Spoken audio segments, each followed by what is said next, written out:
وصیت پر عمل کرنے کا شرعی حکم. کیا وصیت پر عمل کرنا فرض ہے؟ محمد انس سہارنپور سے. جی ہاں، میت نے اگر کوئی وصیت کی ہو اور وہ وصیت خلاف شرع نہ ہو تو اس پر عمل کرنا واجب ہے.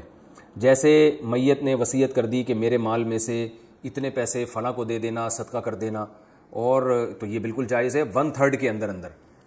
لیکن اگر میت نے وارثوں کے لیے وصیت کی ہے کہ میں اتنا وراثت چھوڑ کے جا رہا ہوں یا جا رہی ہوں اور میرے اتنے پیسے میرے بیٹے کو دے دینا یا میری فلاں کی بیٹی کو دے دینا، تو یہ وصیت شرعاً حرام ہے، ناجائز ہے. اس لیے کہ رسول اللہ صلی اللہ علیہ وسلم نے فرمایا لا وصیت لوارث، وارث کے لیے وصیت جائز نہیں ہے، کیونکہ اللہ نے ان کے حصے پہلے سے متعین کر دیے ہیں. تو یہ جو آج کل والدین وصیت کرتے ہیں نا، میرے مرنے کے بعد میری بیٹی کو اتنے پیسے دے دینا، فلاں مکان میرے فلاں بیٹے کو دے دینا، یہ بالکل غلط ہے، اس پر عمل جائز نہیں ہے، بلکہ شرعی حصہ ہے وہی ملے گا. اور بعض وصیتیں ایسی ہوتی ہیں جو نہ تو یعنی ایسی ہوتی ہیں کہ حرام تو نہیں ہوتی لیکن ان پر بھی عمل لازم نہیں ہوتا. جیسے کوئی وصیت کرے کہ اگر میں مر گیا تو فلاں شخص کو میری وصیت ہے کہ فلاں میرا جنازہ پڑھائے، تو فلاں پہ لازم نہیں ہے کہ وہ پڑھائے، اس کی مرضی ہے، پڑھا دے ٹھیک ہے، نہیں پڑھائے تو بھی ٹھیک ہے. یعنی ایک مباح کام ہے نا، کہ مال کے لحاظ سے تو ٹھیک ہے، باقی جو وصیتیں ہیں وہ وارث اگر عمل کر دیں تو ٹھیک ہے، نہیں کریں تو کوئی گناہ نہیں ہے. تو ایسے موقع پہ تفصیل علماء سے پوچھ لینی چاہیے.